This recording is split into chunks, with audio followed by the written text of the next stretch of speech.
नमस्कार दोस्तों, Nair education institute में आपका हार्दिक स्वागत है। मैं प्रोफेसर महेंद्र प्रसाद आपको जैसा कि पता है आज शिक्षण के सूत्र का दूसरा भाग लेकर आया हूँ।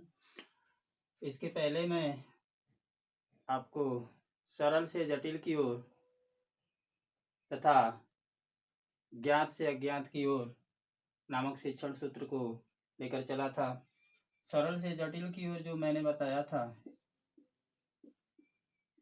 सरल से जटिल की ओर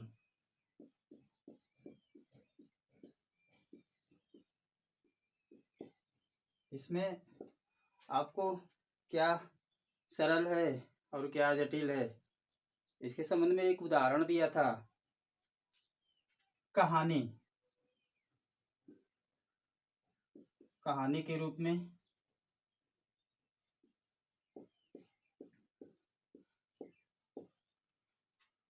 सरल बच्चे छोटे होते हैं, उनको कहानियाँ पसंद होती हैं और पहले किसी कहानी को बच्चों के समक्ष प्रस्तुत किया जाए तो साथियों इस कहानी के माध्यम से सरलतम पाठ्य वस्तु को बना करके हम जटिलतम की ओर उसका संबंध स्थापित करते हुए ज्ञान प्रदान कर सकते हैं।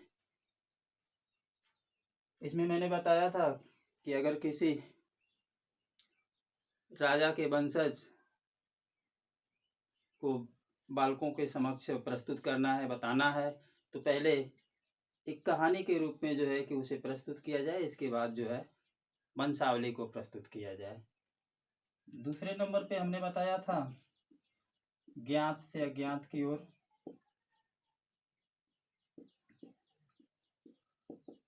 ज्ञात से अज्ञात की ओर इसमें हमने बालक को जिसने जिस विषय वस्तु को पढ़ लिया है, पाठ्य वस्तु को पढ़ लिया है, वह उसके लिए ज्ञात है। जिसको नहीं पढ़ा है वह यानी प्रत्येक पढ़ा हुआ पाठ उसके लिए जिसे जानता है वह ज्ञात है, और वह प्रत्येक पढ़ा हुआ अनपढ़ा पाठ जिसके विषय में वो जानता नहीं है उसके लिए अज्ञात है। इसके संबंध में मैंने बताया था कि बालक प्रत्येक दिन, एक उदाहरण दिया था राष्ट्रगान के रूप में, इसका उदाहरण दिया था राष्ट्रगान के रूप में। इसे प्रत्येक दिन बालक जो है कि विद्यालय जाता है तो प्रार्थना के तत्पश्चात करता है। राष्ट्रगान के सहारे हम राष्ट्रगान के रचयिता रविंद्रनाथ टैगोर को हम जिसके विषय में वह जानता नहीं है, अज्ञात है, ये इसके लिए ज्ञात है, और ये जो है इसके विषय में वो जानता नहीं है, ये अज्ञात है। तो हम यहाँ तक जा सकते हैं। आज दोस्तों हम आपको तीसरे शिक्षण सूत्र स्थूल से सूक्ष्म की ओर लेकर चलेंगे। क्या स्थूल है, क्या सूक्ष्म है, इसके संबंध में आज हम फोकस कर रहे हैं। आप इसको एक और नाम से जाना जाता है, इस शिक्षण सूत्र को। ये जो शिक्षण सूत्र है ना, इसको हम मूर्त से अमूर्त के, मूर्त से अमूर्त की ओर ले जाने वाला शिक्षण सूत्र के नाम से जानते हैं। तो ये मूर्त क्या होता है इसके विषय में बताएंगे। एक शिक्षक के लिए मूर्त से अमूर्त की ओर ले जाने वाला शिक्षण सूत्र शिक्षण कार्य में क्यों आवश्यक हो गया, इसके संबंध में हम फोकस कर रहे हैं। मूर्त या स्थूल होता क्या है, बताइए, होता क्या है? मूर्त किसे कहा जाएगा? हाँ, मूर्त उसे कहा जाएगा जिसे देखा जा सके, पहचाना जा सके।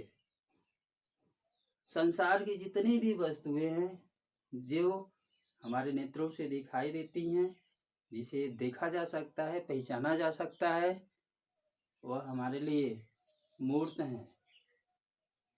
और वे वस्तुएं जिनको देखा नहीं जा सकता, सुना जा सकता है, वे अमूर्त अवस्था में होती हैं, सूक्ष्म अवस्था में होती हैं। तो मूर्त रूप में एक शिक्षक को चाहिए जिसे देखा जा सके, वह मूर्त होता है। और जिसे देखा न जा सके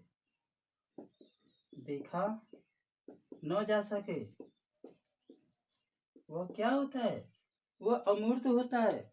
तो क्या देखा जा सकता है? संसार की जितने भी प्रदत्त वस्तुएं हैं उन्हें देखा जा सकता है। तो इस शिक्षा में इसकी आवश्यकता क्यों पड़ गई? साथियों, शिक्षा में इसकी आवश्यकता इसलिए पड़ गई कि बालक जो पढ़ने के लिए कॉलेज में स्कूल में आता है, विद्यालय में आता है, उसका ज्ञान मस्तिष्क वह संतुलित नहीं होता, अस्थिर होता, अनियंत्रित होता है। उसका ध्यान आकर्षित करने के लिए हमें मूर्त वस्तुओं के माध्यम से यदि पढ़ाया जाए तो उसका शैक्षिक विकास हो सकता है, बौद्धिक विकास हो सकता है, उसका पढ़ाई में रुचि लगेगा, वह मन से पढ़ेगा। और जब मन से पढ़ेगा तो निश्चित रूप से उसके द्वारा पढ़ी हुई पाठ्य वस्तु बोधगम्य होगी और वह अपना शैक्षिक विकास कर सकेगा। तो इसके लिए हम एक उदाहरण देंगे। मूर्त क्या है, कैसे बालक को पढ़ाया जाए, एक उदाहरण हम देंगे। मूर्त से अमूर्त की ओर कैसे लेके जाया जा सकता है। गणित में, अंक गणित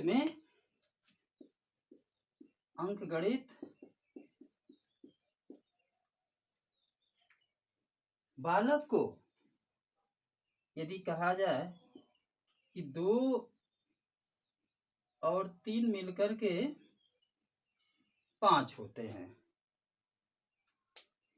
2 और 3 मिलकर के 5 होते हैं,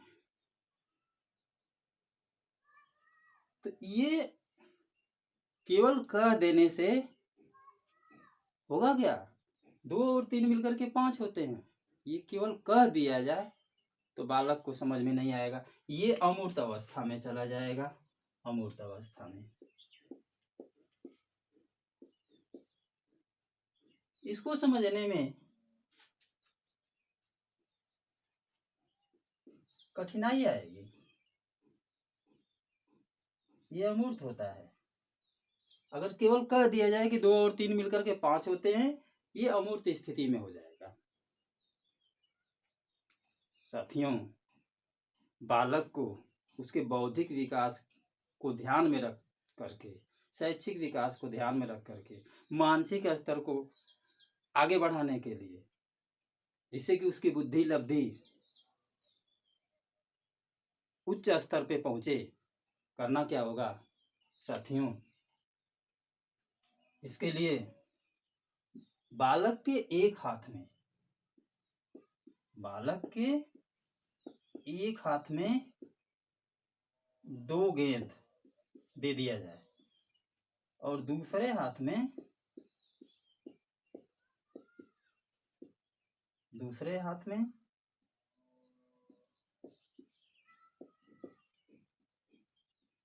3 गेंद दे दिया जाए।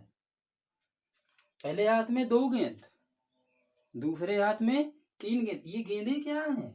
ये मूर्त है, मूर्त रूप में है,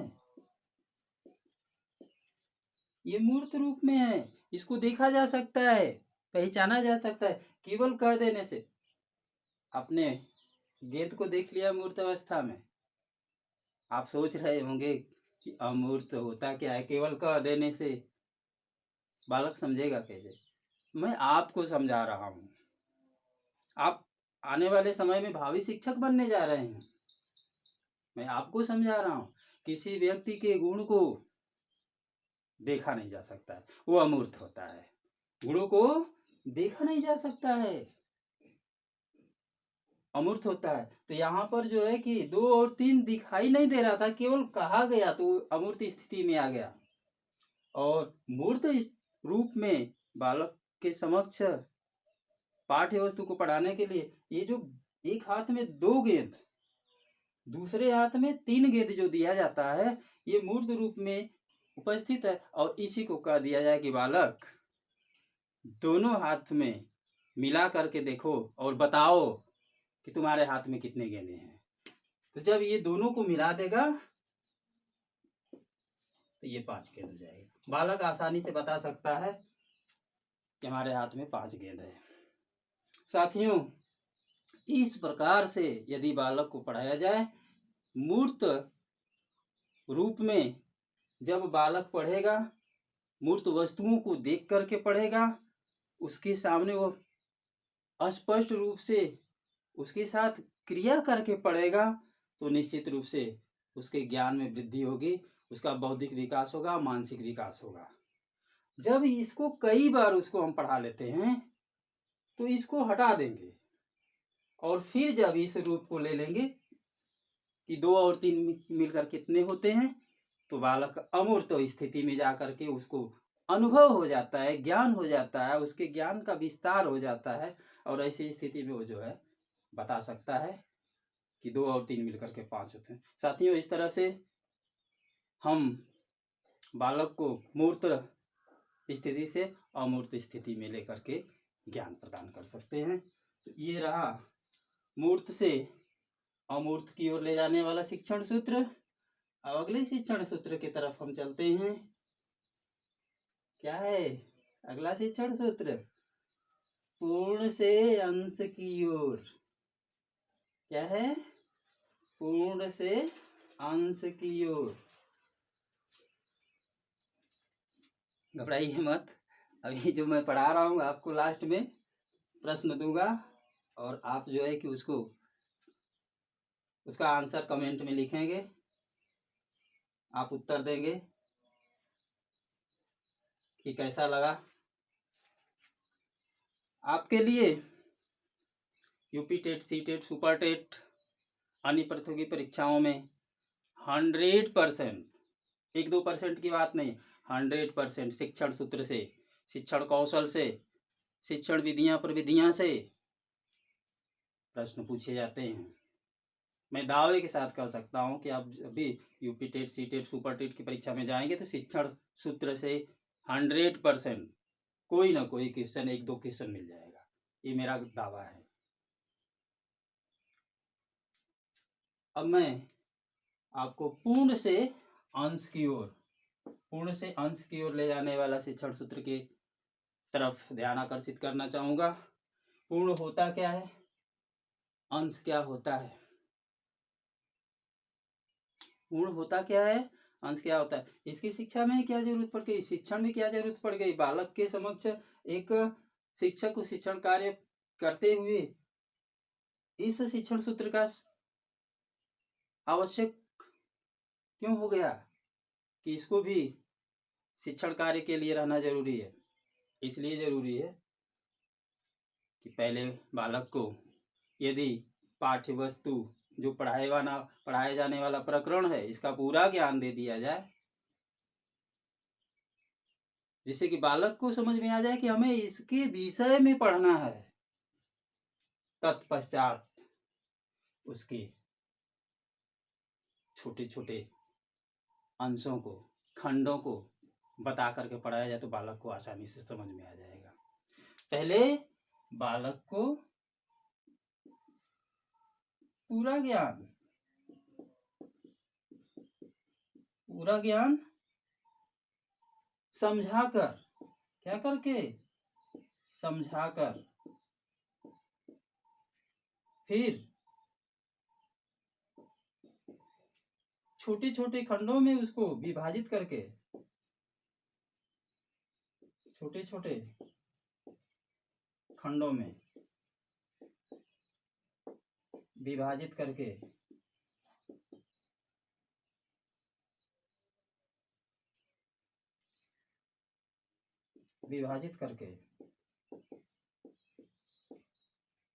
ज्ञान प्रदान किया जाए।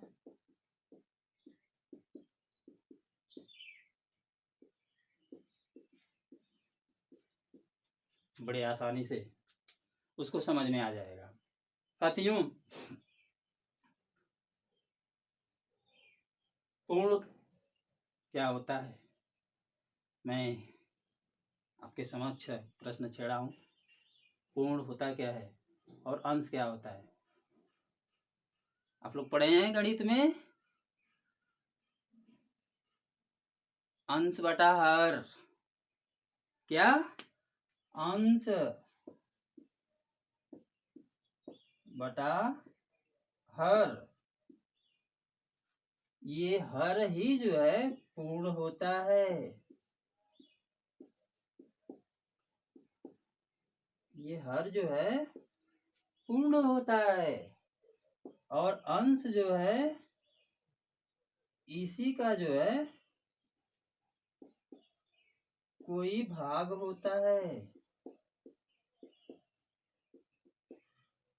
तो पहले बालक को पूरी जानकारी दी जाए कि आज हमें इस विषय में पढ़ना है। इसके बाद उसको छोटे छोटे अंशों में विभाजित करके पढ़ाया जाए तो निश्चित रूप से बालक जब छोटी पाठ्य वस्तु छोटी छोटी इकाइयों में पाठ्य वस्तु को समझेगा, सुनेगा, क्रिया करेगा तो उसका शैक्षिक और मानसिक विकास आसानी से हो सकेगा। इसके लिए मैं उदाहरण दूंगा आपको। उदाहरण क्या उदाहरण हो सकता है, आप लोग बताएं। पूर्ण से अंश की ओर ले जाने वाला शिक्षण सूत्र में TET C TET super TET में प्रश्न पूछे जाते हैं कि बालक को पहले पूरी जानकारी दी जाए कि क्या पढ़ना है, इसके बाद उस पाठ्य वस्तु के छोटे छोटे भागों को विभाजित करके पढ़ाया जाए। तो पूर्ण रूप में जो उदाहरण मैं प्रस्तुत करूंगा, टीवी, बीमारी वाली नहीं, टेलीविजन। टेलीविजन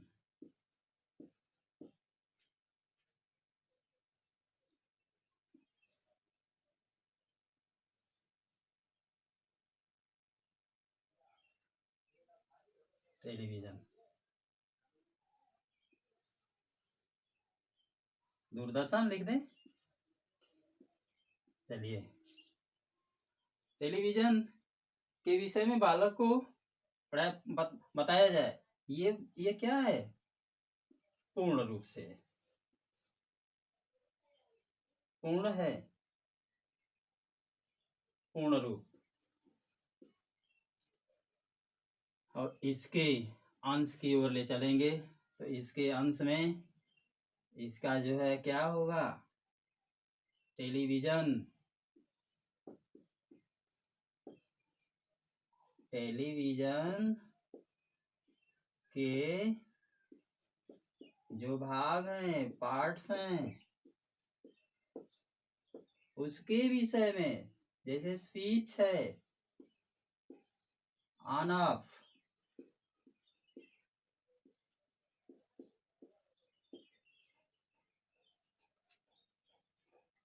ये इसके पार्ट्स हैं। और जितने भी इसके सामान हैं उसका अलग अलग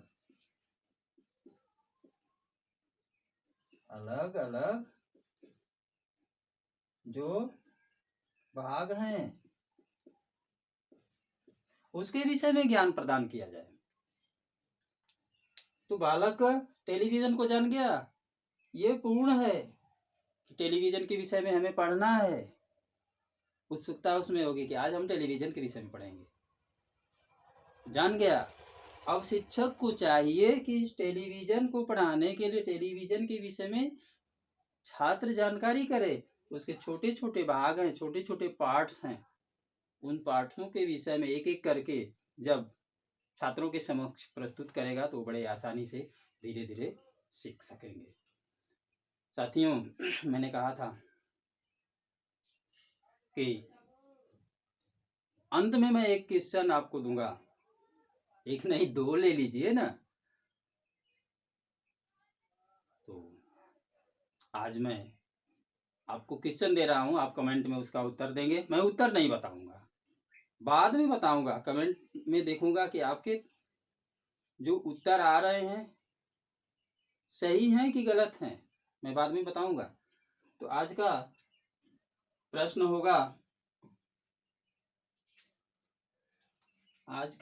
होगा कि निम्नलिखित में से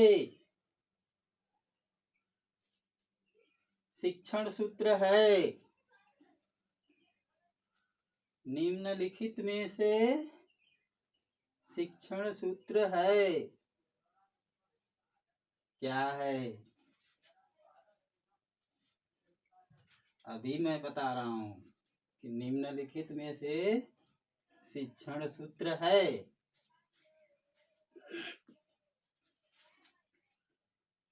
प्रश्न,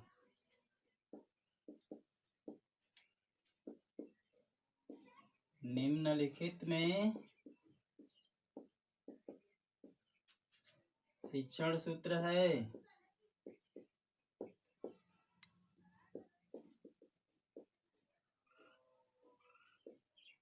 option A, B, C, D. Option A में ज्ञात से अज्ञात की ओर, ज्ञात से अज्ञात की ओर, सरल से जटिल की ओर,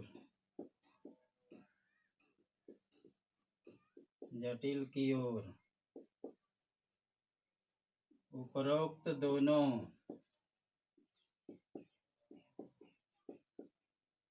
इनमें से कोई नहीं।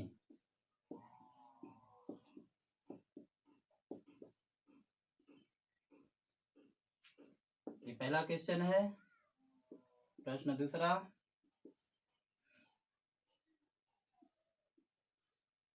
निम्नलिखित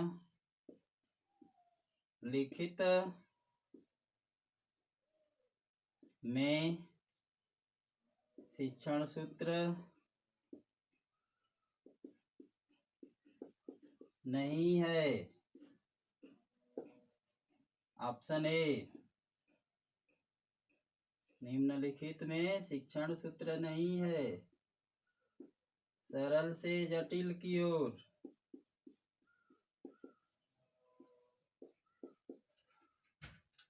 बी, ज्ञात से अज्ञात की ओर,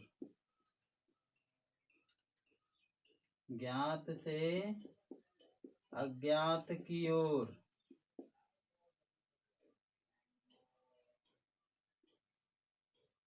तीसरा,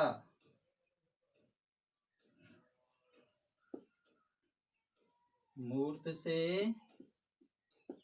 अमूर्त की ओर,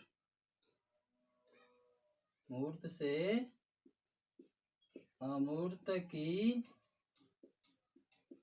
ओर। और चौथा ऑप्शन होगा मूर्त से अमूर्त की ओर। चौथा ऑप्शन होगा उपरोक्त में से कोई नहीं। तो साथियों, आज आपने शार्ट में सरल से जटिल की ओर, ज्ञात से अज्ञात की ओर, और विस्तार में आपने स्थूल से सूक्ष्म की ओर और पूर्ण से अंश की ओर नामक शिक्षण सूत्र का अध्ययन किया। अंत में मैंने 2 प्रश्न आपके लिए दिया, जिसे आप कमेंट में लिखेंगे इसका उत्तर। आज पहली बार जो मेरा वीडियो देख रहे हैं, मैं चाहूँगा कि आप बताएं मेरा वीडियो कैसा लगा। लाइक करें, सब्सक्राइब करें, शेयर करें, बेल आइकन दबाएं, जिससे कि मेरा हर वीडियो आपके पास आसानी से पहुंच सके। अगले वीडियो के साथ मैं जल्द ही आपके समक्ष प्रस्तुत होऊंगा। तब तक के लिए नमस्कार, जय हिंद।